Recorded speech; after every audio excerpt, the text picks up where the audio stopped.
Mother gets slowly replaced by beautiful AI robot. A family purchases a robotic helper to keep up with their house chores, not knowing that the synth they bought already has a past. A lone worker carries a bag through a large room filled with standing bodies. Although they look human, they're called synths, or synthetics, So this which is are Detroit robots that Beyond consumers Human? can purchase to help in everyday tasks. As the worker leaves, Is this all the Detroit synths the are at movie? ease and are powered off, except for one who looks up to the moon. Elsewhere, Joe Hawkins struggles to juggle work and household chores. His wife, Laura, is away at court, and she's staying there longer than expected. With her gone, the house becomes a mess. Damn, she had like an iPhone 4. She still had a button?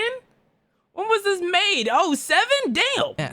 Overwhelmed, Joe tells his youngest daughter Sophie to come with him, as he's set on purchasing a synth. Later on, Joe finalizes the paperwork to get his synth. The salesperson assures him that he made a good choice, but he can return it in 30 days if it fails his expectations. With this, the salesperson reveals the synth, and Sophie gets excited. Joe shakes the synth's hand to transfer his primary information, and with this, it officially becomes his property. When they get home, Joe's son, This robot is creeping the fuck out of me.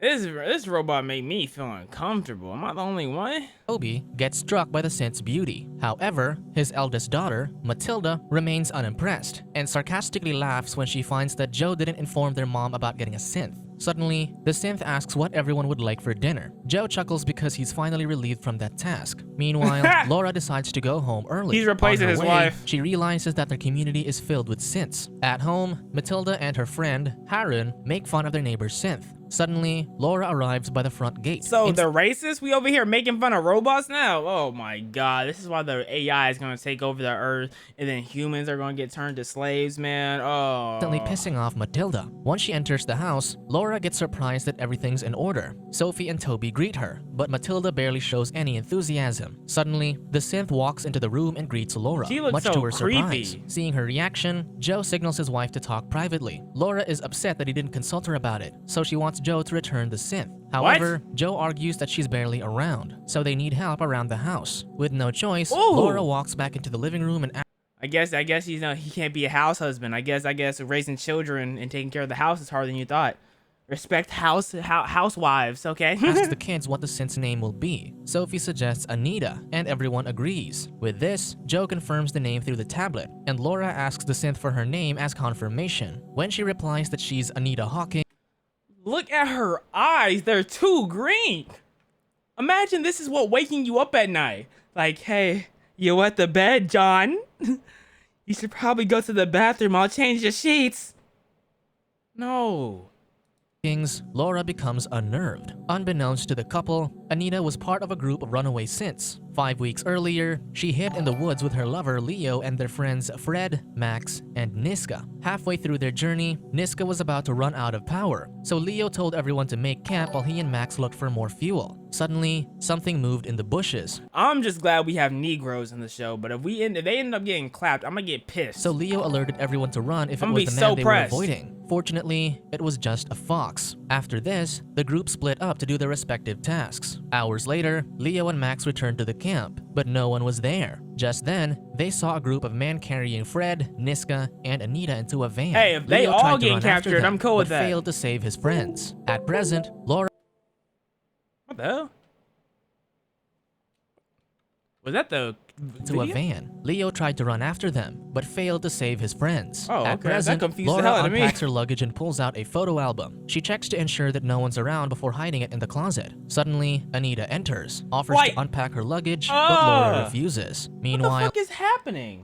Leo goes to a junker shop and interrogates a man named Salim Sadiq about Anita's location. Sadiq claims that Silas Capek, another junker, bought Anita. As they head out to find Silas, Max says, I don't like how they made this black. Actually, I don't, but this man look like the Leroy from Buried Black Ops 2. That's a very specific reference. I don't even know if y'all old enough for that, because some of y'all don't even be growing up on Black Ops 2 no more. That's so sad, bro. Y'all had a terrible childhood if y'all didn't get to experience Black Ops 2 or Black Ops. Programmed or destroyed, but Leo refuses to accept this. Both of these guys are ugly. Max points out that only Anita hasn't contacted them since they got separated. The next day, Google says you're 33. They're incorrect. I'm 34. I just had my birthday just passed. Prepares breakfast for the Hawkings. When Matilda orders Anita around, Laura reminds her that her presence doesn't mean the kids can be lazy. She also scolds Anita for wiping down the already clean table. To lighten the mood, Joe jokes about Anita having microchips for breakfast, and Anita laughs too much, even when everyone else has stopped. Elsewhere, Dr. George Milliken is visited by a health service caseworker. They want him to replace his synth with an upgraded one, but he firmly refuses. When the caseworker leaves, George opens the closet and tells his synth, Odie, that their game of hide-and-seek is over. He's had Odie with his late wife, Mary, and losing the synth would mean losing his wife again. At the Hawkins, He had the synth with his late wife, Mary. So losing the synth will be like losing his wife again? Okay. I thought it would be more like losing a child. But, okay, I'm lost. Anita witnesses Matilda scold her mother for not being present in their lives. That night, she watches Sophie as she sleeps. When Laura sees this, she tells the synth never to do it again because it's her job as a mother. After this, she tells Joe that she feels replaced by the synth, but he explains that he bought Anita so she could spend more time with him. Despite this, Laura still doesn't understand her husband. The next day, Leo locates Fred and arranges a plan for him to escape Does he walk like this, agricultural man? factory he's been working in. However, the authorities discover a phone in his charging station, proving that he's a sentient synth. Fred runs away but gets tased. Outside, Leo realizes that Fred isn't coming, so he leaves with Max. Meanwhile, they George couldn't make goes the black grocery guy the shopping with savior. Odie, but he malfunctions and begins dropping jars on the floor. A sales lady tries to stop him, but he accidentally punches her. Because of this, the security guard pins him down and turns him off. At Bye, the Hawkins, Odie. Matilda tests Anita's reflexes by shooting her with a toy gun. Being What? a technology enthusiast, she wants to figure out the synth's capabilities. I thought it was real. I did think it was real because I was about to be like, what the hell are they talking about, bro? So she also tests her pain tolerance. However, Anita stops her and asks why she wants to test her, piquing Matilda's curiosity. Just then, Joe and Laura confront Matilda about her failing grades, so Anita leaves. Matilda justifies that the world has no use for her skills because whatever she does, a synth can do better. Aww. Elsewhere, Anita observes a picture of Laura I and feel the that. baby, triggering memories from what seems to be her past. At the grocery store, Detectives Karen Voss and Pete Drummond assess the situation with Odie. Pete discovers that the synth is over 6 years old and requires an upgrade. Although George pleads to keep Odie, the detective insists that he get scrapped since it hurts someone. When George goes, Man, we hurt people every damn day. She could take that pussy ass slap, bruh. It was weak. I've seen dolphins smack harder. home, he desperately tries to prove that Odie isn't defective. However, the synth glitches and struggles to remember Mary. Meanwhile, Pete goes home to his wife Jill, who's receiving physical therapy from their synth Simon, as she recovers from an accident. I don't care what you are. You are not holding my wife like this. No. Why are you? No. In fact, no, it's not even your fault, buddy. Why are you letting him hold you like this?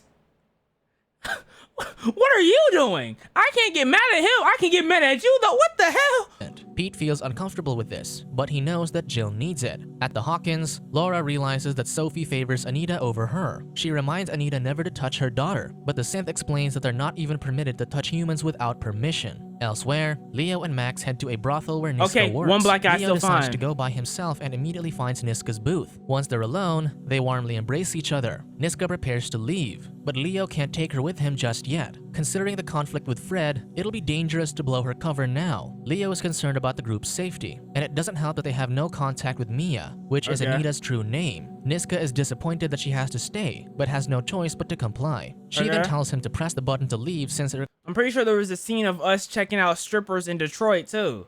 Yeah, cause you can save the little lesbian robots in Detroit. Okay.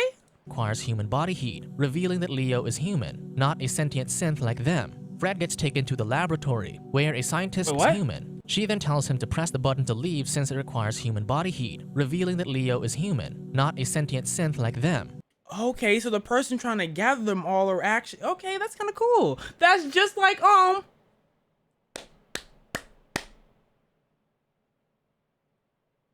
Damn, who is the guy... Who's the dude in Detroit? I know there was the detective dude. Detective dude was cool with the robots. Who was the other person that was cool with robots? Damn it. I can't remember. Fred gets taken to the I laboratory think there was someone else. where a scientist named Connor was Hobbs a talks robot. to Robert, I'm pretty sure. the owner of the facility. Robert wants to dissect the synth for But Connor was like racist towards his own people, so he could be. I guess you could kind of consider him. study, but Hobbs argues that they should focus on finding the other sentient synths. Hobbs insists that David Elster, the man who created the synths, wanted to create machine life. He notes that a mathematician once described an inevitable future where machines can improve and reproduce themselves without humans. This will be the moment when humans become inferior to machines. Hobbs argues that humans have become dependent on synths, and if David made sentient That's ones, true. then the synths can make more of them. If that happens, they will refuse to be enslaved. Meanwhile, George prepares to destroy You see how they said the word enslaved and put a black man on screen immediately? Odie himself instead of recycling him. Before he does, however, the synth suddenly remembers Mary, making George sigh in relief. That evening, Anita helps Laura cook. As the synth takes the dish out of the oven, Sophie comes running to kiss Anita goodnight. While avoiding the child, Anita accidentally burns Laura instead. She finds this strange since synths never cause accidents or injuries to their owners. As the family watches TV that night, Joe finds Anita's 18+ manuals and hides them. The show discusses the idea of This family looking awfully suspicious. This family's looking awfully suspicious. Anita over here burning owners and shit. Joe looking at the 18+ options. They're looking awfully suspicious. synths replacing manual labor so humans can pursue other livelihoods. Laura notices Anita is watching as well, but Matilda turns the TV off, tired of the discussion. Later that night, Laura hears the back door open, so she checks it out. To her surprise, she sees Anita staring at the moon. Anita expresses how beautiful the moon is, which sounds odd to Laura. Elsewhere, Max wonders if they'll ever find Mia. Leo replies that he will because they love each other. At the brothel, Niska and He fell in love with a robot. He fell in love with Siri. Let's ask Siri if she loves me. Siri, do you love me? I don't have an answer for that. Is there something else I can help with?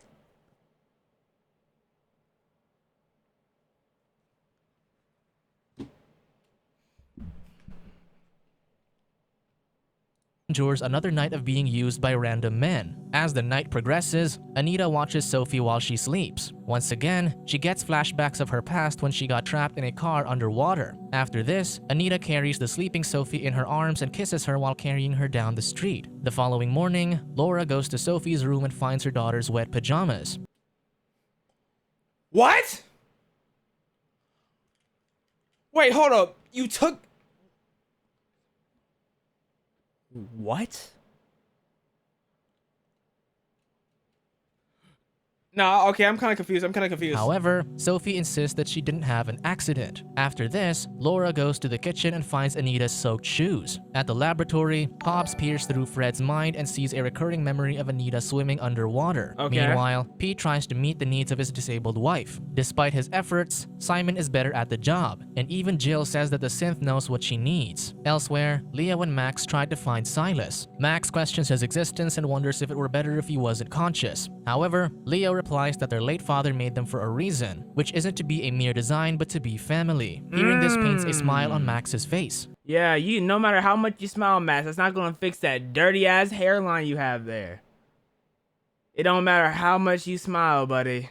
It'll forever be fucked up. They reach Silas' workshop, but before they enter, Leo reminds Max to hide his true nature. Leo uses Sadiq's name to enter and says they were sent to find Mia. Silas chuckles and says he remembers her, but withholds information because of Sadiq's debt. Silas insists on taking Max to pay off Sadiq's debt. When Leo refuses, they beat him up. However, Leo gains momentum and holds something sharp to Silas' throat, forcing him to reveal information about Mia. Silas reveals that she was brought in weeks ago but was corrupted since she was fighting and kicking. For her to be sold, Silas gave her a full system wipe and a new personality. The information distracts Leo, so Silas escapes his... Okay, so that's why she's having flashbacks, so she doesn't have full possession of her memory. We're assuming. Clutches and beats him again. Max can no longer stand and watch, so he hits Silas' goon. Leo screams at Max to run, but Silas has already figured that he's a sentient synth. Silas pursues him, so Leo runs to the balcony and waits for Max to exit. Left with no more strength, Leo lets himself fall into Max's arms, who's waiting below, then they flee. Meanwhile, the caseworker revisits George's house with... And this is like the black lady from Detroit that's like trying to tell you as Connor to kill every robot AI whatever. Okay, bro, they really, I think Detroit made this movie. The upgraded synth, Vera. George hides Odie and says he recycled him. With this, the caseworker leaves Vera with him. She and George don't get along since Vera is a replacement for institutionalization. Just then, Odie knocks on the window, so George distracts Vera by pretending to be in pain. At school, Matilda and Harun abduct a school janitorial synth so she can test her hacking skills. However, the program fails, and the synth notifies the school board. Meanwhile, Pete begins to hate Simon. The innocent synth makes him some sandwiches to take to work, but he purposely leaves them behind. Laura receives a call about Matilda's misconduct. When she gets there, the head teacher threatens to expel her daughter. However, Laura points out that they don't have hard proof that Matilda did it, so she leaves with her daughter. Once they get outside, she tells Matilda to meet her in town after school to go shopping. Before meeting Laura, Matilda hangs out with Harun. They both have issues with their parents, so they understand each other. Suddenly, the two share a kiss. While shopping, Laura uses this chance to talk to her daughter privately. Matilda admits that she tried to hack the school's synth, so Laura just asks her not to do it to Anita. She asks what Matilda thinks of Anita, but she just complains that her mother used to say they'll never get a synth since it'll make them lazy. But now they have one, and she seems okay with it. Elsewhere, Kate and Pete receive a call about Silas. When they get there, Silas taunts Pete, so he gets pinned to the car. Because of this, Karen pulls. That's a nasty And they get there, Silas taunts Pete, scene. so he gets pinned to the car. I said, okay. A lot of assumptions can be made from the scene right here. You could make a lot of Wattpad stories. Because of this, Karen pulls Pete to the side, scolding him for his impulsive behavior. Pete explains that the synths are ruining their lives and giving humans lesser purpose. At the brothel, Niska gets disinfected after being used, then is only given 6 minutes to prepare for the next client. In her booth, she screams in anger, but no sound comes from her lips. Max and the heavily injured Leo are still on the run. When they return to their hideout, they discover that Hop's team is looking for them. Because of this, they leave their things behind and escape. They think they're slick. You remember when I forgot what we were as the main character, but we were thrown into this garbage bin, right, with a bunch of destroyed cars, and we were in a junkyard. They replicating the junkyard. It's a replication.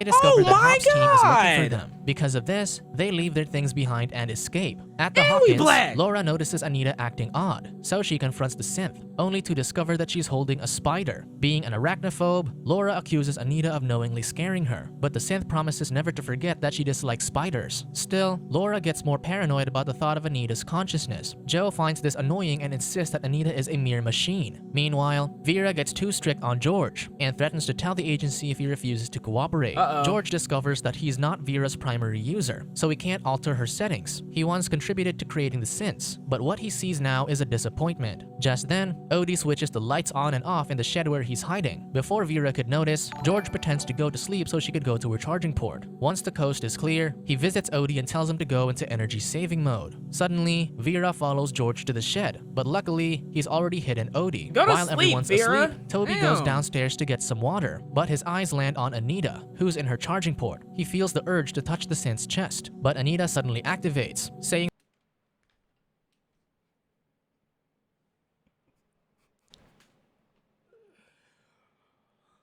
I mean, no one did it the whole entire time. I'm surprised it took this long. I am surprised it took this long for that to happen.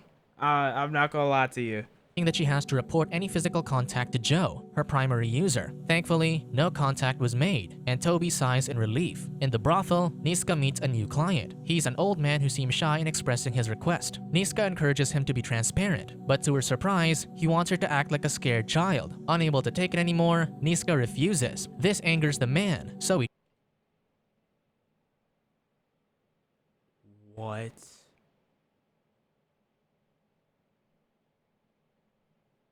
You want her to act like a what? A scared child, unable to take it anymore.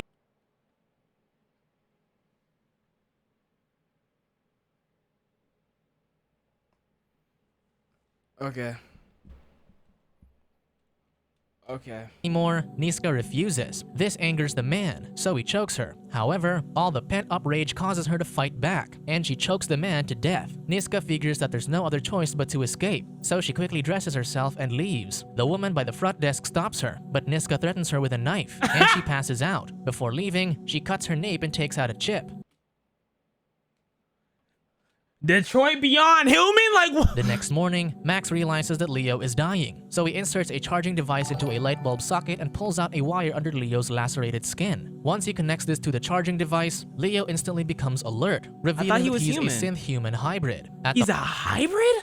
How the fuck does that? What? Hawkins, Matilda notices a synth approaching Anita by the street. The synth asks why she doesn't share, but Anita walks away. She reports this to Laura, confirming that Anita is weird. Synths usually share data upon contact with other synths, but Anita seems defective. When Matilda leaves, Laura interrogates Anita, asking if she took Sophie outside a few days back. Anita denies this, but Laura thinks she's lying. Suddenly, Anita claims that she will always keep Sophie safe. This is the last straw for Laura, so she calls the company to return Anita. While she's occupied, Sophie cries upstairs because she had a nightmare. Anita instantly goes to the girl without Laura noticing. Sophie tells Anita to cuddle her, and once she does, she gets flashbacks of her memory of when she was underwater. Just then, Laura sees this, so she screams at Anita to let go of her daughter and get in the car. Sophie refuses to send Anita away, but Anita explains that she must obey her mother. Once they get to the car, Anita asks Laura where she's taking her. She simply responds, back. With this, Anita stares at the distance and smiles. No! Subscribe to watch. No! That was a, no! I'm pissed! I'm pissed! I didn't get a full story. No! What happens after? I need a continuation. Nah, that was nasty, bruh. That was nasty. Is there a part 2? Is this the part 2? Humans rely on humanoid robotic helpers known as synths for daily tasks. The Hawkins family buys a synth that they name Anita, unaware that she's part of a group of sentient synths with human-like consciousness. Though Anita doesn't recall her past, the Hawkins' mother, Laura, grows suspicious of her and plans to return her. Meanwhile, another sentient synth named Fred gets captured. AI researcher Hobb interrogates a bound Fred about the location of his fellow sentient synths. He shows an image of his dream about Anita and deduces that they were created and hidden by David Elster. When he died, they were forced to flee. Refusing to divulge anything, the synth shuts down his thoughts. Since he won't get anything useful from him, Hobb turns Fred off. Meanwhile, Joe Hawkins and his son Toby come home to see his youngest daughter, Sophie, crying. The eldest daughter, Matilda, tells them that Laura went to return Anita. Yep, Laura's a hater. Laura hating cause Anita's a better wife than Laura will ever be. So Toby dashes off on his bike to stop her. He unknowingly passes by Laura's car, and as he hurries across the street, a truck drives toward him. Anita notices this, so she exits the car to stop the truck, which crashes into her. The collision surprises Toby, so he falls from his bike and breaks his wrist. Laura runs to her son, screaming at him for being stupid. However, he disregards her to check on Anita, who's on the ground, flinching and damaged. Elsewhere, a human synth hybrid, Leo, and another sentient synth named Max break into an abandoned pub to discuss how to rescue the others. Leo drinks as he worries for Anita after learning that a synth scraper wiped her memory and sold her off. Suddenly, they hear news about the murder on Melbridge Road, where another sentient synth, Niska, worked. In the scene, Karen and Pete interrogate the woman in charge, who tells them that a synth did it, showing them a picture of Niska. They chose the fire picture. I'm not gonna lie to you. They chose that's a fire picture. I'm not gonna lie. This is like this is actually a clean ass bouncy picture if they put it up. In a mall, Niska charges herself and steals clothes. She also puts on blue contacts to appear more human, which convinces everyone, making her smile. Elsewhere, Joe and his daughters go to where Laura is. Sophie calls Anita a hero, while Matilda teases Toby for chasing down the synth. Joe gets mad at Laura for taking Anita back, but she defends that something's wrong with their synth since she doesn't share data with others. She's afraid of Anita as she also commented about protecting Sophie, but Joe dismisses her and says they'll discuss it at home. Meanwhile, there's a lot of Joe's a bad guy because he don't communicate with his wife. He dismisses everything his wife says. Anita's a bad. Well, is Anita bad or is she just trying to protect herself? I don't know what Anita's trying to do. I guess she was a mother in the past life, so she's trying to do all that. I don't feel like there's that many bad people in this situation right here. George, one of the creators of the synths, asks his new and overly strict synth, Vera, to clean his Like, study room. I'm not mad at why the wife's acting like that. I think it's just I would be more curious than sending Anita back right back. Right, I would want more answers before I just send her back because I don't get nothing if I just send her back. As she does, he locks her inside. Then he goes to his defective synth, Odie, whom he's hidden to avoid being recycled. Unwilling to let go of the synth who took care of his wife, George leads Odie to run away with him. In a Vera Benz? notices this, so she breaks the door and heads to the driveway, but the two escape. Elsewhere, Anita informs Joe that she only has minor exterior damages, which she can fix alone. However, for warranty purposes, Joe must check her body beforehand since he's her primary user.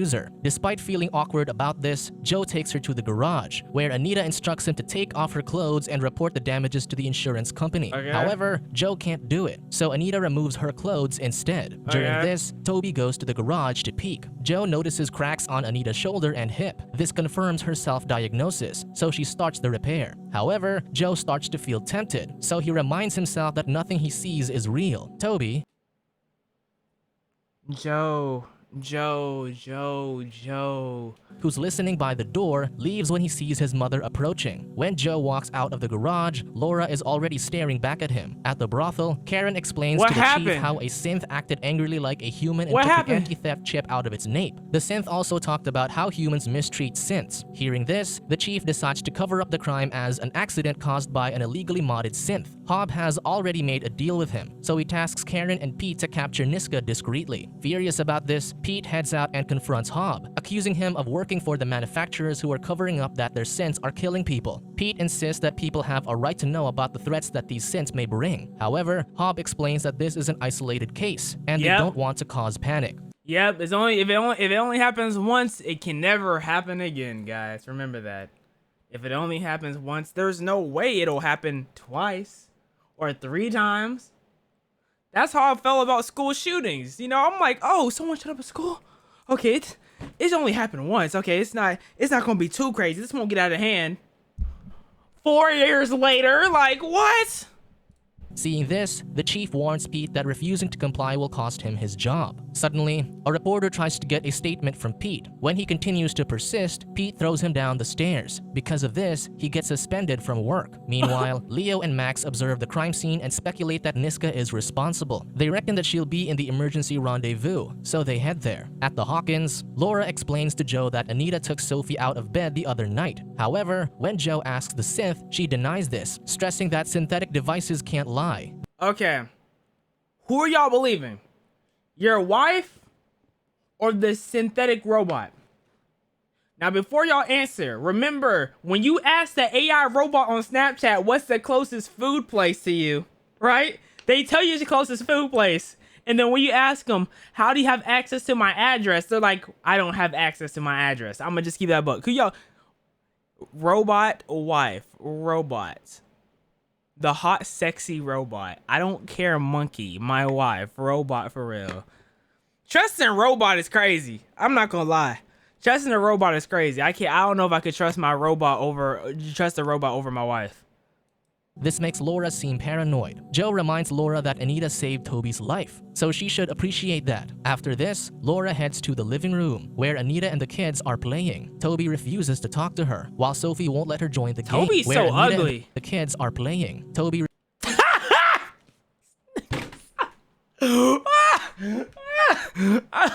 Toby, I don't know what it is about you, bro, but you something, Toby. refuses to talk to her, while Sophie won't let her join the game. This makes Matilda pity her mom. In the emergency I feel rendezvous, horrible Niska for the refuses mother, to go bro. with Leo and Max because she feels like a prisoner who's kept hidden from the world. She reminds Leo how he told her to stay in the brothel to avoid suspicion, challenging him if he'd let her do that if she was human. However, Leo points out that she killed someone, and if the authorities find her, they'll destroy her. Still, Niska has made up her mind, but before she goes, Max reminds her that they're family. He then hands her a phone to keep in contact. Elsewhere, Odie WBBC. malfunctions while driving and attempts to jump out of the car, leading them to crash. The weekend George tells Odie to hide in the forest since he'll get recycled if he gets caught, so Odie complies. After this, he returns to the car while passersby rescue him. At the Hawkins, Anita puts some clothes in Laura's closet when she finds a hidden journal with a childhood picture of Laura with a boy named Tom. She immediately returns it when Sophie arrives and pleads for her to read to her that night. Later, Laura breaks down as Sophie prefers to have Anita tuck her into bed, and she accidentally burned the cake she baked for Toby. In Sophie's room, Oh my god, I feel so bad. I would be crying if I was her.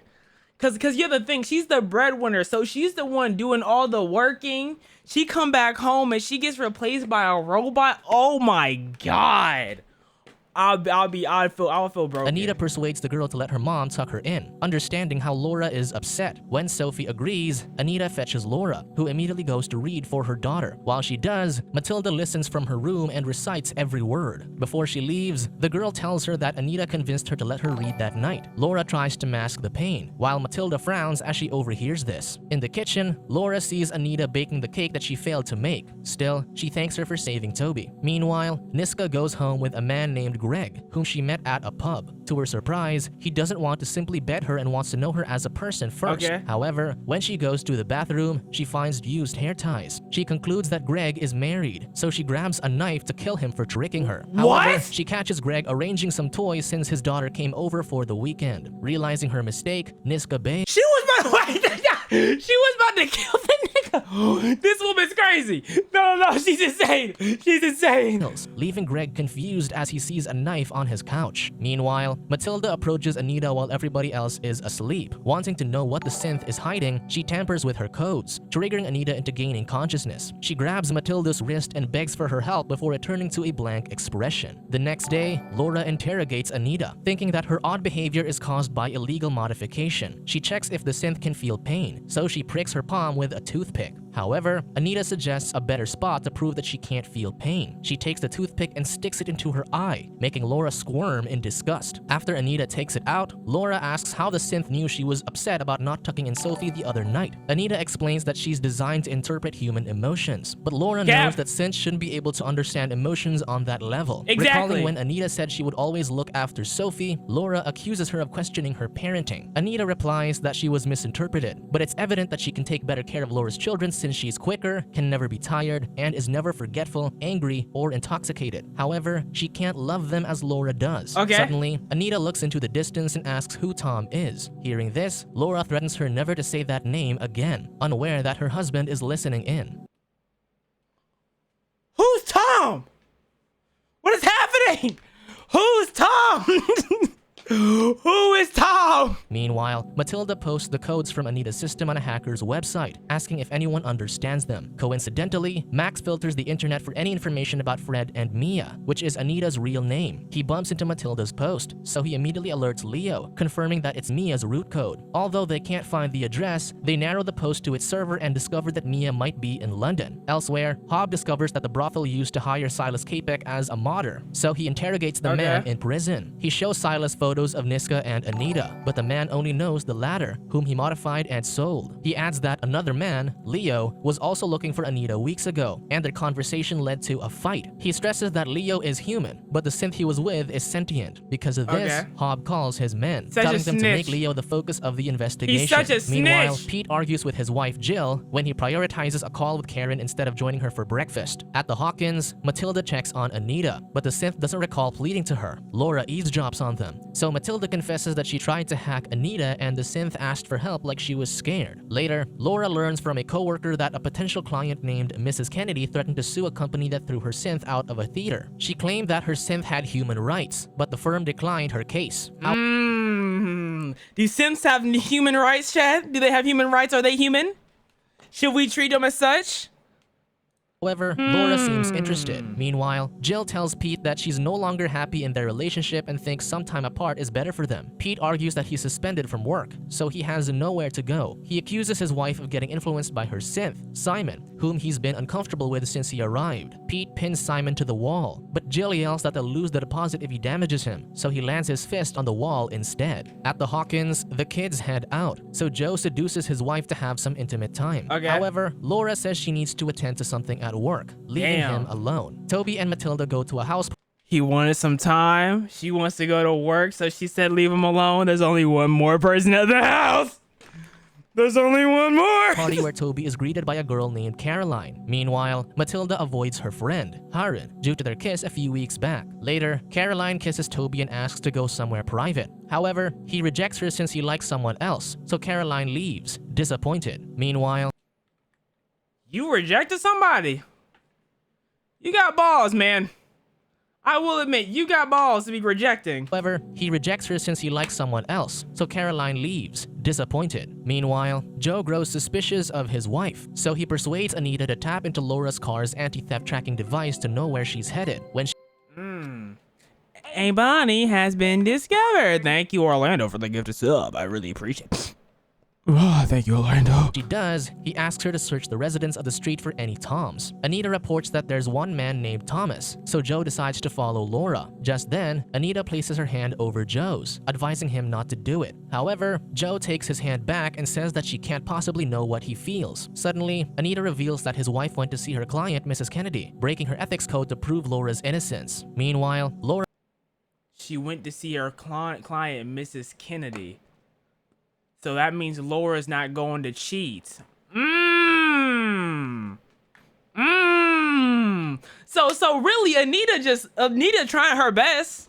Like, she just trying her best, okay? wife went to see her client, Mrs. Kennedy, that she can't possibly know what he feels. Suddenly, Anita reveals that his wife went to see her client, Mrs. Kennedy, breaking her ethics code to prove Laura's innocence. Meanwhile, Laura talks to Mrs. Kennedy and her synth, Howard. Mrs. Kennedy claims that her synth understands the plays, but when Laura asks him how they make him feel, Howard's responses lack emotion. Laura reminds her that synths have no human rights. Mrs. Kennedy argues that she knows Howard isn't human, but he's also not an inanimate object that she should be ashamed to have a connection with. Facts. At home, Joe catches Anita looking at her instructions manual. He takes it, flipping further and landing on the adult options card. He casually asks Anita if she wants to feel anything close to human emotions, then suggests trying the card out. He reassures her that they won't do anything if it's just for curiosity's sake. Joe reads the password and activates Anita's adult mode. When he asks what they should do now, Anita responds that they can do anything he wants. With this, Joe kisses her. Meanwhile, Laura asks Howard if he feels fear, and the synth replies that he's not built for that. After this, Laura goes home. At home, Joe copulates with Anita on the Joe! Oh, Joe! couch. After he's done, he turns off her adult mode and tells her to delete the file from her records. As Anita leaves for the bathroom, Joe feels a surge of regret. At the party, a bunch of boys shut down the household synth to take advantage of her. Matilda stops them, saying that it's wrong to abuse an unconscious woman. The boy argues that she's not real, but he wants a fresh one to start with. Angry, Matilda slaps him. Later, Laura comes home to find Joe in bed. She apologizes for their argument earlier, then shares that she's taking Anita for a diagnostics test the next day. Joe worries as she might discover what he did. The following morning, Karen finds Pete sleeping in her office. After knowing about his failed marriage, she offers him to stay with her for a while. However, when she leaves the room, a look of fear is seen on her face. Meanwhile, someone replies to Matilda's post on the hacker's website, asking her for a meetup. Later, Leo and Max wait for Matilda in a restaurant. They think they've been stood up, as Matilda described herself as a big man. She sits near Max and Leo to ensure they're not weirdos, and when she confirms this, she finally reveals herself. Max asks if Mia is with her, and Leo shows her a photo of Anita. Confused, Matilda insists that her synth is new, but Leo argues that her synth is his. This makes Matilda want to leave, but Leo pleads with her to reveal where Mia is. Finally, she concedes and promises to help them. She then goes to the bathroom and leaves her bag to prove that she'll return. Suddenly, an angry woman approaches them and asks why they have her bag. Leo realizes that Matilda tricked them, and when he gets to the bathroom, she's gone. Elsewhere, Laura and Joe take hold on, she's slick. That was clean. Oh, that was clean. That was slick as fuck. For a diagnostic test and discover that she's not brand new but is at least 14 years old. Meanwhile, Pete meets with a reporter that he shoved and promises to give him an exclusive story of the murder if he drops the charges against him. The reporter agrees, so Pete celebrates with Karen that night because he's back to work. In the streets, Niska encounters a man who claims that they'll win the war against the synths. He gives her a flyer about a gathering of an anti-synth group. At the same time, Leo and Max she's about to commit mass murder, bruh. visit George after learning that he's part of the pioneering team that created the synths. George only lets them in when Leo claims to have known David Elster. Leo shows him Mia's root code, and George says that David personally left a message in it. Seeing that it's meant to be experienced by a synth, He suggests running it through Max. Leo thanks him, then he hurriedly stands to leave. However, George asks him to at least show him what the code will reveal. Instead, Leo asks why George left the research, and he replies that David took it to a path that he's not comfortable with. Leo confirms that this is about sentient synths. Suspicious, George asks Leo who he is, threatening to call the police if he doesn't confess. Because of this, Leo reveals that he is David's son. Confused, George says Leo died. He then tries to touch his face, but Leo pulls away and leaves.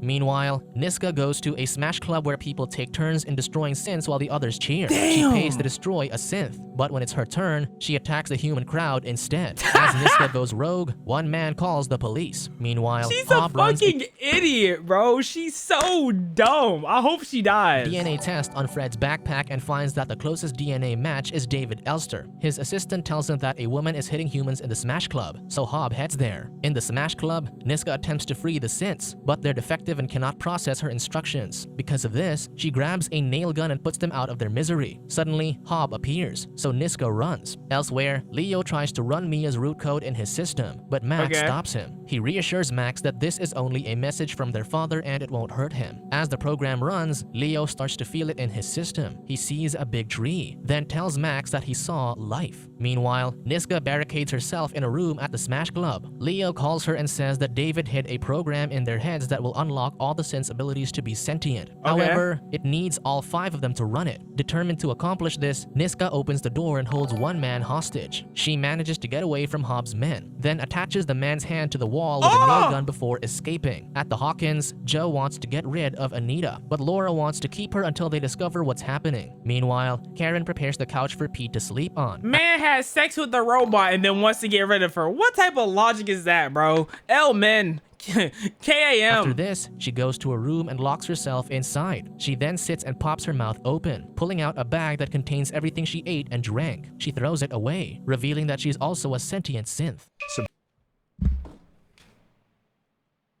Oh, that's clean! Wait, no! What the fuck? No, that's crazy. No, that's crazy. Is there a part 3? Families discover someone's been sleeping with the AI? Oh, there's a part 3! Hold on. His family purchases Anita, a robotic assistant we know. Leo discovers that their father left a program, but he needs all the sentience. Niska escapes and meets up with Leo and her synth brother, Max. Leo tells her that their father didn't destroy his work when he died, but hid the life program that will create more sentient synths in them. Niska smiles, thinking that the humans must accept them if they make more sentient synths. However, Max fears that they will shun them further. Leo reassures Max that their father meant for them to find the program. Max got a big brain. They need to find Mia, which is Anita's real name. Leo forbids Niska from joining them as she's wanted for murder. Although she refuses, she agrees to stay with a human that Leo recommends. Meanwhile, Matilda asks Anita if the name Mia rings a bell, but the synth says it doesn't. Joe and Laura arrive and task Anita to do the ironing. When she leaves, Joe tells the children that their synth is old and illegally modified, so they plan to return her. Their younger daughter Sophie and their son Toby protest, and Matilda also wants Anita to stay for her to uncover who she was before. Joe is baffled because he secretly wants to get rid of Anita to hide that he took advantage of her. I knew it! You're not slick, Joe. You're not slick! Laura also sides with the kids because she's grown fond of the synth. Meanwhile, Pete barges into Karen's room while she's charging. Luckily, she unplugs herself before he sees her. Ecstatic, Pete shows her the newspaper. Later, the two report to the station while the news about a killer synth has apparently been leaked. As detectives of the case, they're summoned by the chief. Unbeknownst to Karen, Pete leaked the story to the reporter he previously injured in exchange for getting the charges withdrawn. At the chief's office, Pete and Karen are ordered to calm the press and ensure that Niska won't cause further casualties. Before leaving, Karen asks the chief about the Smash Club incident. When he says it's unimportant, she investigates the case on her own. Elsewhere, Niska takes a cab to the address Leo gave. She realizes is that Karen girl? Is she's one of the 5 sentient beings? Is she one of the 5, or is she just a random other sentient? I don't know if she's one of the 5 or not, because I only recall there's 2 black guys. It's the other black guy. So it's the 2 black guys.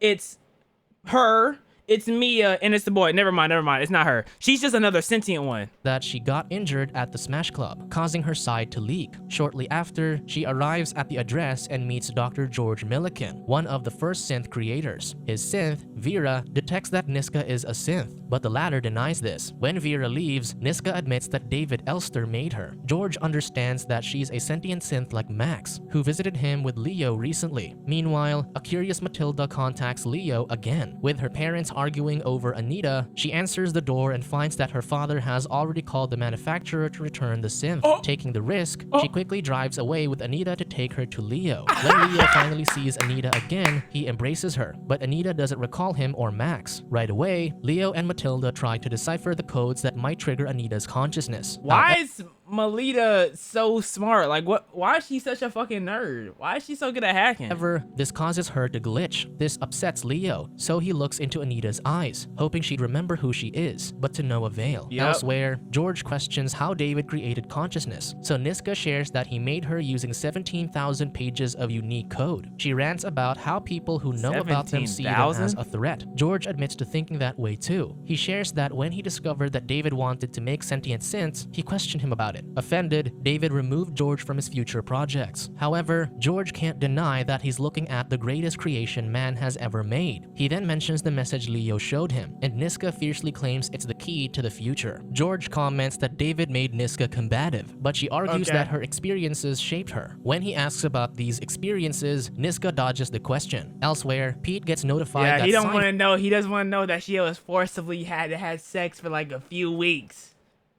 You know, you don't want to know that she was captured and her buddy was captured. Where is that black man at? I don't think I've seen him since part 1.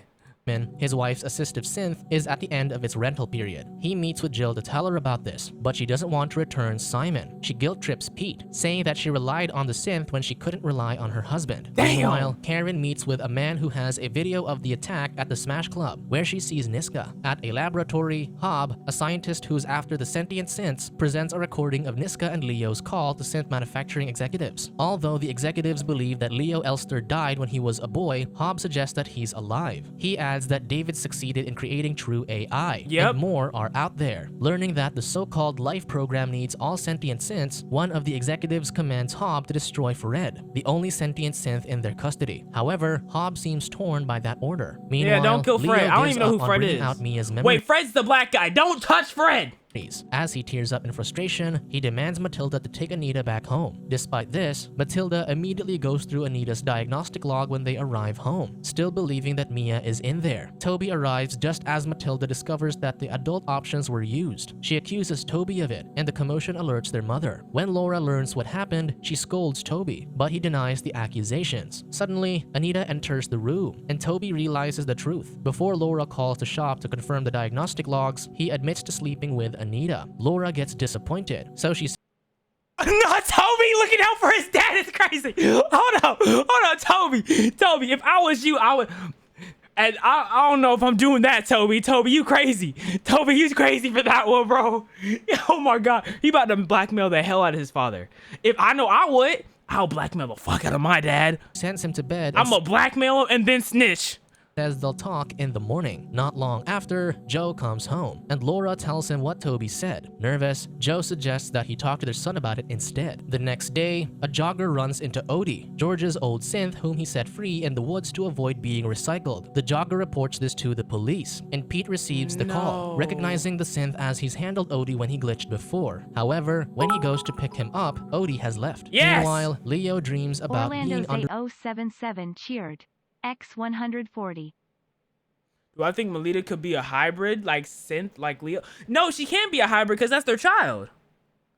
So it wouldn't make sense for her to be a hybrid because they gave birth to her. So I mean, and they're not smart enough to make her a hybrid. I think she's just a curious ass daughter. I think she would be me in that situation. Like, I'm trying to figure out everything around this woman because she's not obviously normal. Underwater and Anita. After waking up, he walks out, so Max tries to go with him. However, Leo says they're going separately because he's terrible at looking after them. Max reminds him that they're family and he's always tried his best. However, Leo only screams at him and leaves. At home, Joe talks to Toby about Anita, but his son asks why he had to lie about it. Joe's silence confirms his speculations, so the teen yells at him and leaves. Meanwhile, George helps Niska nurse her wound. She twitches from the pain, surprising him. Niska claims that true consciousness isn't possible without suffering or pleasure. She clarifies that she doesn't fear death, thus making her stronger than humans. No, However, it makes you a fucking idiot.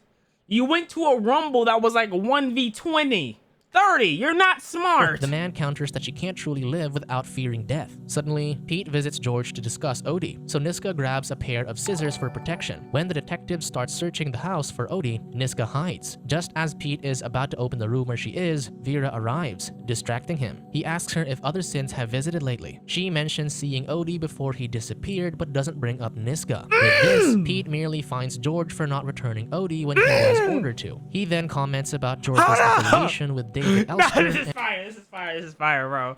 This is fire. and sarcastically remarks about the recent news about a killer synth. When Paul returns to his car, he finds a poster for an anti-synth rally. Later at the office, Karen tells Pete that Niska is posing as a human, surprising him. She asks him to find her discreetly because Hob might interfere. That night, Pete goes to the anti-synth rally where the posing speaker as a asserts human? that humans are losing their purpose because of the synths, and now they aren't even Why do they have MLK on stage right now, bruh? Get MLK off. This is not what you're supposed to be fighting for. safe anymore. Meanwhile, Joe admits to Laura that he copulated with Anita. He excuses that he was drunk and Anita is just a machine, but this only infuriates Laura. She then realizes why Joe wanted to get rid of Anita. Joe then redirects the problem toward Laura and someone Body has been discovered. Thank you, Dark Spiders. Is that Dark Spider Rider? I don't know why you ride as spiders. I mean, they are sexy, I guess. named Tom, whom he thinks she's cheating on him with. His wife only grabs an overnight bag, screaming at Joe to leave, so he does. Meanwhile, Niska sees a photo of Hob and David, learning that they once worked together. She also discovers that she's been dubbed as a killer synth in the newspapers.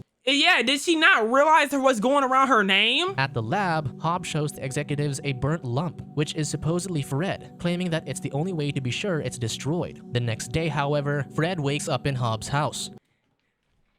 Hob is just like detective guy from Detroit. He's just like the detective guy from Detroit. What is his name, bro? Hank? Something like that. Hob faked his death because he wants to continue David's work. He also tells Fred about the life program that David placed in all sentient synths. He claims that he doesn't want to hold the future back and that synths shouldn't be feared. Meanwhile, Laura and the kids are still shocked by the recent events, though Sophie thinks her father is on a work holiday. When she leaves for school, Matilda asks Laura who Tom is. When she refuses to answer, she assumes that her mother is also cheating. After spending the night at his friend's place, Joe tries to talk to his son on his way to school. When Toby points out that what he did affected them, including Anita, his father gets confused as he still thinks of her as a robot. However, Toby insists that they care about her before walking away. Meanwhile, Leo hallucinates Mia and the others before collapsing. At George's house, He did not collapse. That man nutted.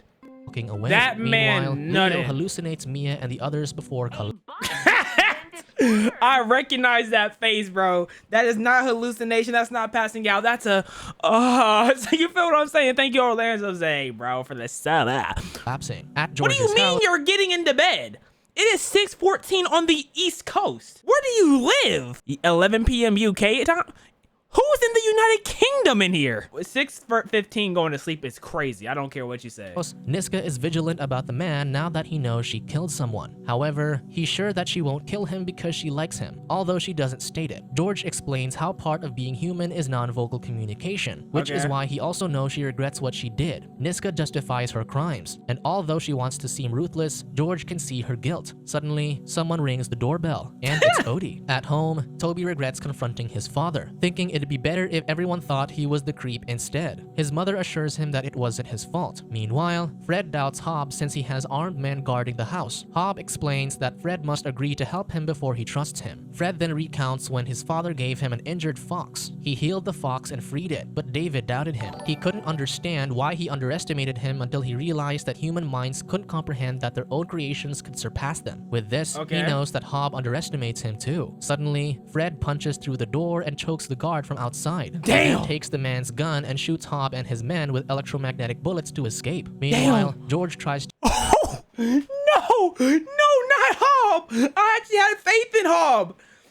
I actually had faith in all, but that was to fire. fix Odie. Niska wonders why he cares for something that can't love him back. George explains that Odie reflects the love that he once shared with his wife, thus he's important. Niska offers to help fix Odie since George can't keep his hands steady. When Odie powers on, she smiles but quickly hides it. Elsewhere, Jill becomes intimate with Simon.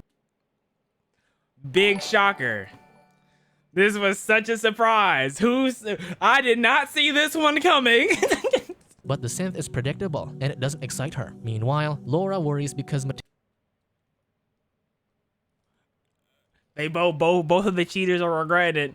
Matilda hasn't come home yet. Anita mentions that Matilda hangs out with Harun, so the mother asks her to drive her to his house. True enough, this is where they find Matilda. However, she doesn't want to go home until Laura tells her who Tom is. Elsewhere, Niska watches George care for Odie, so she asks if David ever cared about them. He comments that David only ever cared about his work. Even his son and his wife, Beatrice, weren't really interesting to him. Suddenly, George asks how old Niska is, and she says she's 9. He laughs, saying that she's only a child. Niska laughs too, but then she falls silent, recalling that David didn't always treat her like one, though she kept that a secret from Leo and the others. George realizes that David used her for his sensual needs, so he sympathizes with Niska. He holds out his hand, promising to do anything to help her. Niska takes it as she slowly trusts him. Elsewhere, Laura takes Matilda to a park where she shows a childhood photo of her and her brother Tom. He died after getting hit by a car. So why didn't you say that? No, there was no need to keep all this unnecessary drama and tension when you could have just said that. He was my brother. He passed away. That's all you had to say. But instead, oh my God. I mean, okay, we're not going to act like you're the one to blame, though. Your husband's still to blame, okay? We're not deflecting, okay? Your husband is still the main issue, but there was no reason to be like that. Let's keep it straight.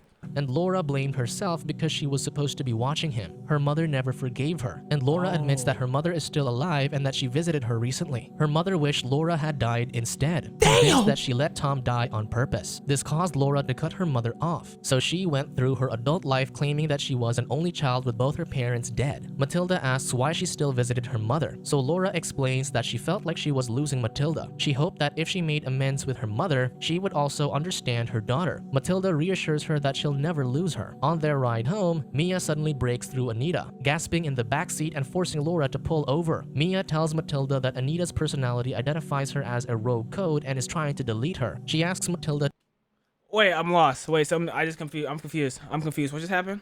Wait, what just happened? What? Suddenly breaks through Anita, gasping in the backseat that she'll never lose her. On their ride home, Mia suddenly breaks through Anita. And Mia, okay, Mia is her original self, and it's breaking through this. Okay. Gasping in the backseat and forcing Laura to pull over. Mia tells Matilda that Anita's personality identifies her as a rogue code and is trying to delete her. So Anita is trying to delete Mia, so herself right now. No, wait. Okay. I understand, but I don't know how to verbalize it to y'all. Asks Matilda to tell Leo that she's still there, but he needs to look outside of her head. Delete her. She asks Matilda to tell Leo that she's still there, but he needs to look outside of her head. Just then, Mia returns to her usual synth behavior. Okay. Laura asks who Leo is, and Matilda replies that he owned Anita before. Elsewhere, Max passes by a memorial for a deceased boy. In one of the cards, he reads that he's now in God's care. Desperate to keep his siblings safe, Max prays despite doubting God's existence. Just then, Matilda barges into their hideout, looking for Leo. Max reveals that he left, but he knows where he probably is. Meanwhile, Laura explains to Toby that Anita is conscious. He's dumbfounded and asks if his dad knows, to which Laura says no. Max takes Matilda to their old rendezvous point, where they find the unconscious Leo. Seeing that he's almost dead, Max immediately tries to save him. When he tries to revive Leo by plugging a cable into him, Matilda freaks out, so she demands an explanation. Meanwhile, Pete reports to Karen that a cab driver found blue blood on his cab and claimed that his passenger matched Niska's description. This excites Karen, saying that she could kiss him. Suddenly, Pete receives a call from Jill, saying that Simon is going haywire after she got him modded. When Pete arrives to rescue her, she got him modded so she can have better sex. That is insane. That is insane, bro. Nah. Simon says his wife is playing hard to get, which makes it difficult for him to penetrate her. Enraged, Pete smashes the synth's face with a crowbar. When Simon finally powers down, he tells Jill that it's safe to come out. Realizing that the synth is damaged, Pete offers to cover the cost of a new one. However, Jill only tells him to leave. Meanwhile, Karen... What do you mean you told him to leave? You called him! interviews the cab driver that Pete mentioned. She confirms that his passenger was Niska, who was dropped off at Queen's Park. During this, Toby goes to his dad to reveal Anita's true nature, but Joe doesn't believe him. At the hideout, Leo regains consciousness, and Matilda tells him that Mia still exists, but she'll only explain if he tells her what's going on. Leo refuses, but Max convinces him to trust Matilda. With this, Leo shows his memories to Matilda, which are digitally stored because he's part synthetic. His mother was mentally ill, so David created a conscious synthetic caretaker for the young Leo, which he named Mia. This explains that Mia wasn't Leo's lover and instead played a motherly role. After Mia's his mom. David created more sentient synths, Fred, Niska, and Max. When Leo was 13, he died after his mother kidnapped him and drove them both into a lake. He got kidnapped by his mother? Saved him, but it was too late. To save him, David put synthetic parts into Leo's body. After this, he became closer to his synth siblings. One day, David flipped, saying that Leo was responsible for taking care of the others. After he sent them away, he killed himself. Matilda sympathized. Wait! Oh no, there's so much happening. Why did David flip? With Leo and Max, so she decides to reunite them with Mia. Meanwhile, Joe goes to their house to apologize to Laura again. He then asks what Toby meant about Anita, pointing out that people will be looking for her if it's true. He uses this and the news about a killer synth as excuses to get rid of Anita, but Laura is convinced that their synth has emotions. Matilda arrives with Leo and Max, explaining that that's just a bunch of strangers popping up. Owns Mia, which angers. I'm not confused at all. The only thing I don't understand is what's happened, why David killed himself. Everything else I've been following, and this is fire. No. However, Laura tells him to leave while Leo works on recovering Mia. Hours pass, and Leo can't recover Mia. Matilda suggests that her root code might be translated to pure sensory data. Hearing this, Toby and Laura smile over Matilda's cleverness. Leo tries this, and she's correct. Anita suddenly gasps, and Mia returns. Why is Matilda so fucking smart? Why is she so smart? No, what the fuck? He realized his mistakes and he couldn't fix them, so he killed himself? What was his mistakes, though? I'm confused about Leo's and Mia's past. Mia was created so he could take care of Leo since Leo's mother... No, he was created so he could take care of Leo. Because something with his mother, right? Which led to his mother kidnapping him. And then they fell off into the water, and then Mia saved him. So basically, Mia is just Leo's mother's replacement. That's all that is. She immediately embraces Leo and Max, happy that they're finally reunited. After thanking the Hawkins family, Mia nurses Leo's wound. Laura then learns that they're being hunted by people who don't want them to exist, but the sentient synths only want to be free. The mother worries if her family will be safe, so Leo assures her that it's them that those people want. Leo plans to keep moving and find the others, but Laura offers to help. Meanwhile, Pete tells Karen about the recent issue with George. She's surprised that he's Dr. George Milliken, who also lives in Queen's Park. Later, Karen considers telling Pete that she's a synth. Just then, he knocks on her door, saying that he'll sleep now. Suddenly, Karen compliments him, implying on sleeping together. Although he hesitates, he gives in to her kiss. Meanwhile, Fred calls Leo and says he's free. He's not being followed, nor does he have any implanted tracker. With this, Leo and Max set out to pick him up. Leo wants to join, but Laura insists she stays until they return with Fred. As Leo and Max leave, Joe calls the authorities. After Karen and Pete Joe, oh my god, Joe. Oh my fucking goodness, bro. Who's worse, Joe or this wife, or the wife? The other wife?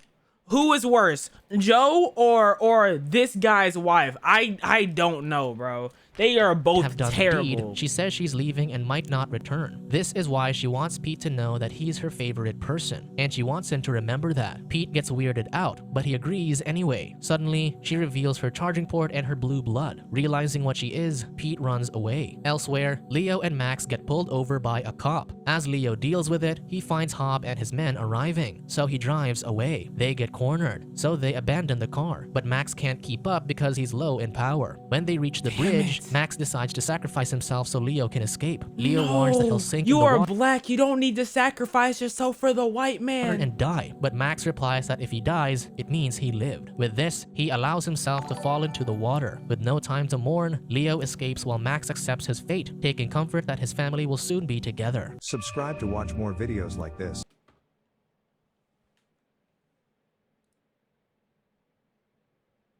No. There's no other part. No. No, that's the end. That's it. That's it. No. No. Wait. No, I don't think there's a part 4. I don't see it.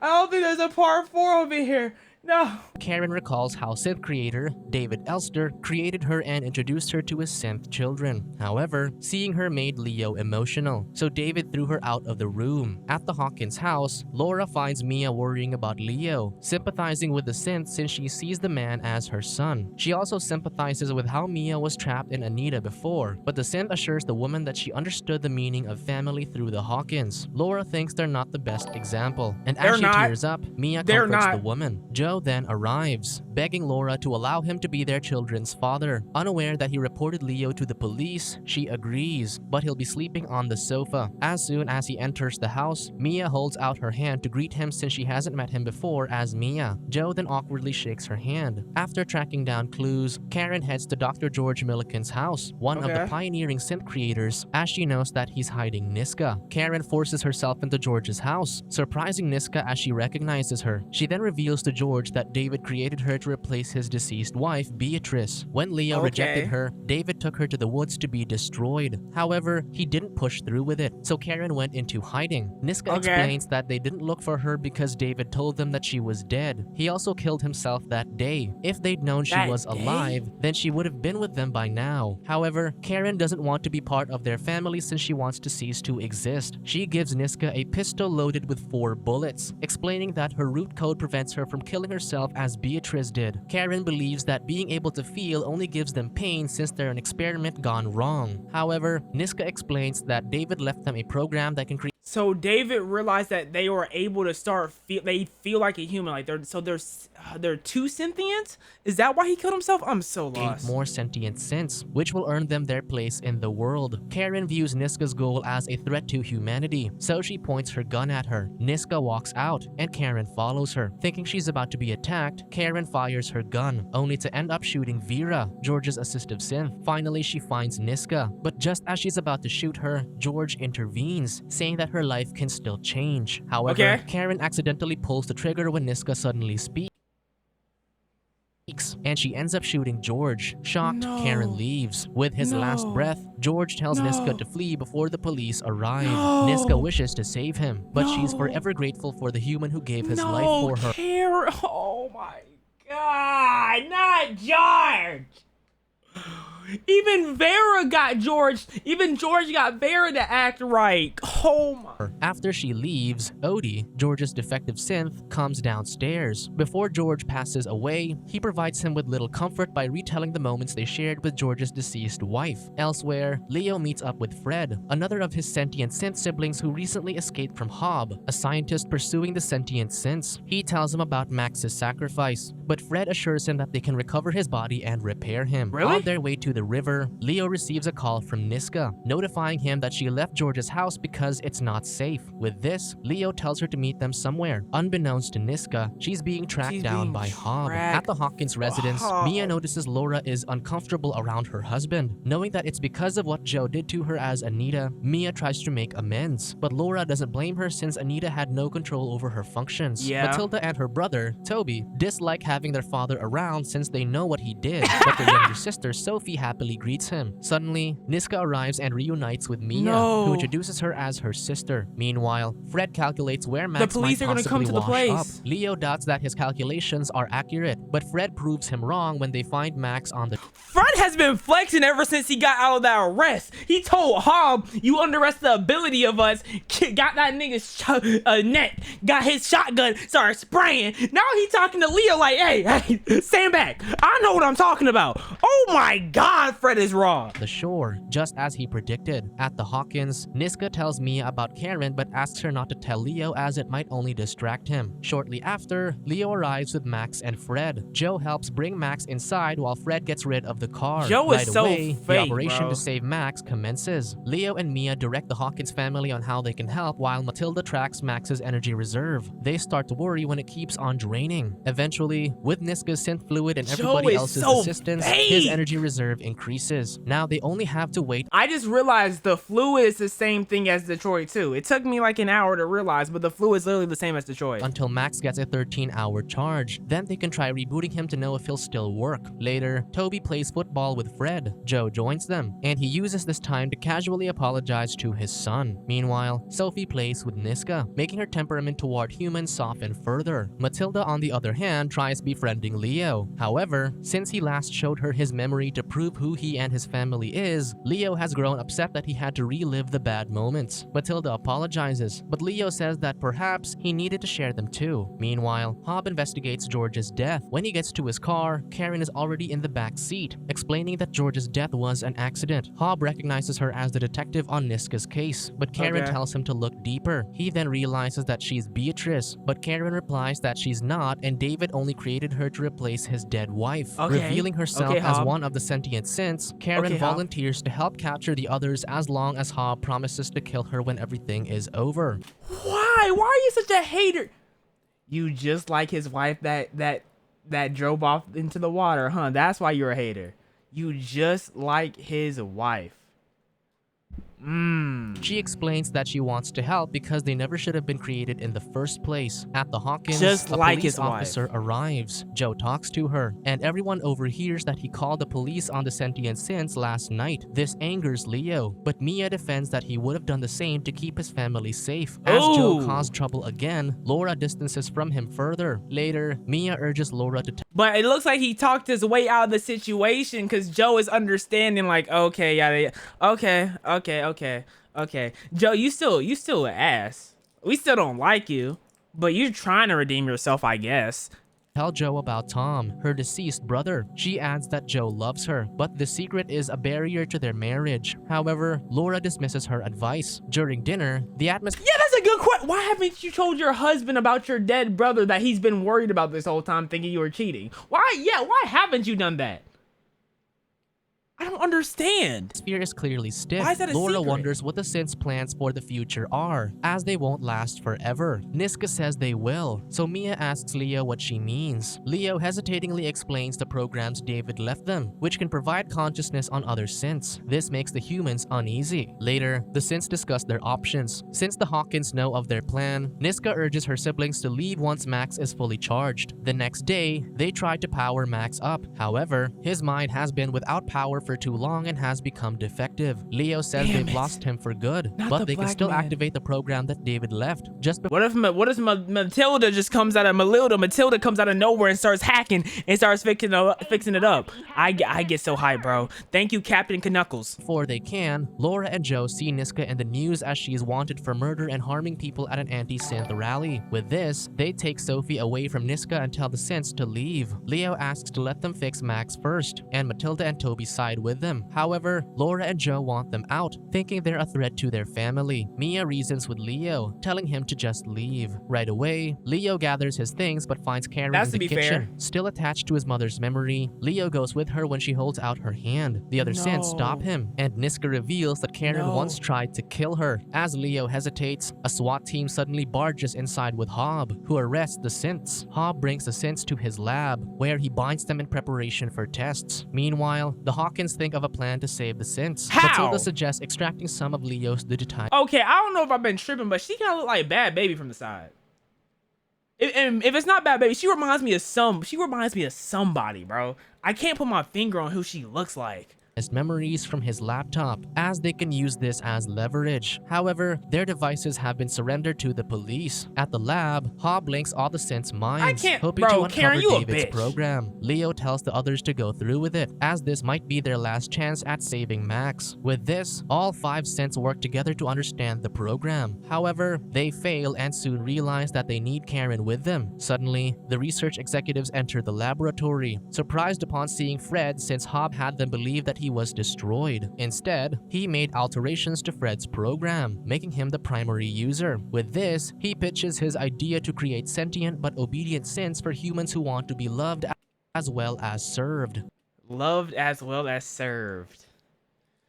Okay, so that's like forced. That's like just sex slaves at that point. Forced emotional sex slaves. To prove this, he brings Fred over. Fred immediately tries to choke him, but his program prevents him from harming Hobb. The synth realizes that Hobb wants to enable their emotions while taking away their free will, which basically makes them slaves. Before dismissing him, Hobb orders Fred to keep this a secret from the others. Meanwhile, Pete has been investigating Karen and her past life. Guilty of how he rejected her, he goes to the Hawkins residence to ask for answers, having followed his superior officer who's working for Hobb. In exchange, he helps Matilda and Toby in recovering Leo's laptop. After this, he drives away with them, despite risking his job. At the lab, so Hobb now he's finds switching sides. Okay, now he, okay.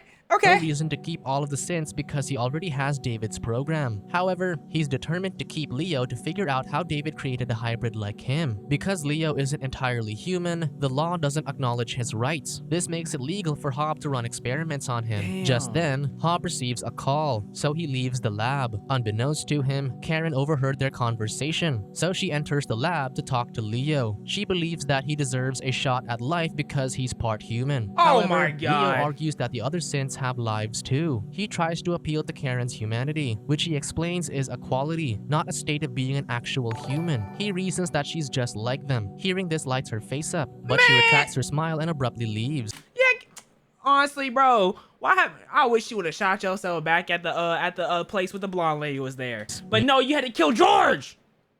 Meanwhile, Matilda manages to retrieve the copies of Leo's memories, which she immediately sends to Laura. At the same time, Hobb arrives at the residence, as it was Laura who demanded to meet with him. She then shows him photos that prove the existence of the sentient synths, which she threatens to release to the press if he doesn't let them go. Before Mia gets dissected, the research group receives a call from Hobb, telling them to release the synths. With this, Leo gets reunited with Mia and the others. A researcher then hands a phone to Mia, and Laura is on the other line. Laura tells her to go where they first met and reminds her to ensure that they're not being followed. As the synths leave, Karen grows uneasy, but the researcher assures her that Hobb has a backup plan. Meanwhile, Laura threatens Hobb not to follow them before driving away with her husband and daughter. They head to the park where Laura used to go as a kid. There, she almost tells Joe about Tom, but the synths suddenly arrive. Laura then gives Mia money and clothes so they can go into hiding. Elsewhere, Matilda and Toby leave the laptop to Pete before going to the park to bid the synths goodbye. And now what happens?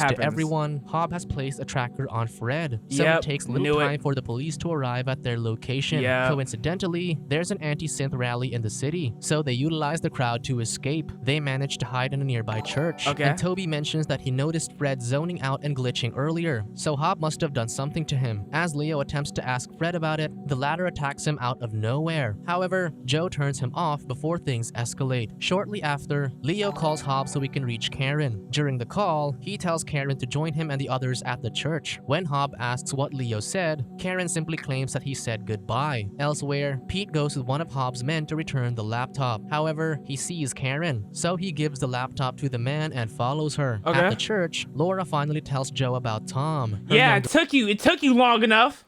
Her brother, who died while on her watch. She has kept his existence a secret since she still feels guilty over what happened. Meanwhile, Leo tries fixing Fred, but Hobb's program is delicate, so he can't do anything without risking his brother's code. Suddenly, Karen arrives to help them restore Max's memories. With Matilda keeping track of them, the synths join together, and their minds are transported to a forest where they surround the Tree of Life. However, as soon as they place their hands on the tree, everyone, except for Mia and Karen, begins to corrupt. It turns out that Karen planned this as an attempt to stop them again. Mia pleads with her to have mercy on Leo, as he might actually die. With this, Karen gets a change of heart, and she helps the synths. Thus, they finally restore Max. Y'all giving Karen too many chances, bro. Someone needs to shoot Karen. Why is she still here? Max gets reunited with his family. Karen immediately leaves. Meanwhile, Fred tells everyone to go without him as he only brings danger. However, Leo only shuts him off. Now that David's life program is accessible, the synths are unsure what to do with it. Niska downloads the code from a hard drive and deletes it from the laptop. Until they know their next course of action, the code must be kept by someone they trust, and she believes this Matilda? to be Laura. After this, Laura? the synths prepare to Laura? leave, but they I would have gave it to Matilda. must leave Fred behind. Max protests, saying that he's his brother. However, the synths remind him that they'll all be found if Fred is with them. Besides, he's the best at survival among all of them. He With is. no choice, Fred Max know how to survive. Fred does know how to survive and would have says keep it a goodbye buck. to Fred, promising that they'll be together again eventually. Niska then decides that she won't be going with her siblings as she wants to live her own life now. She says her goodbyes and leaves. The synths also bid the Hawkins goodbye. Mia is the most emotional among them, and it pains her to leave her second family, especially Laura and Sophie, whom she's grown fond of. As Karen wanders on the streets that night, Pete approaches her. He tells her that she was made in the image of Beatrice Elster, and Karen jokingly says that she's surprised that he found that out by himself. Pete sympathizes with how she must have been lonely for a long time. He then asks her if she's coming with him, and Karen happily joins him. The next day, the Hawkins Why family does Karen get a happy ending?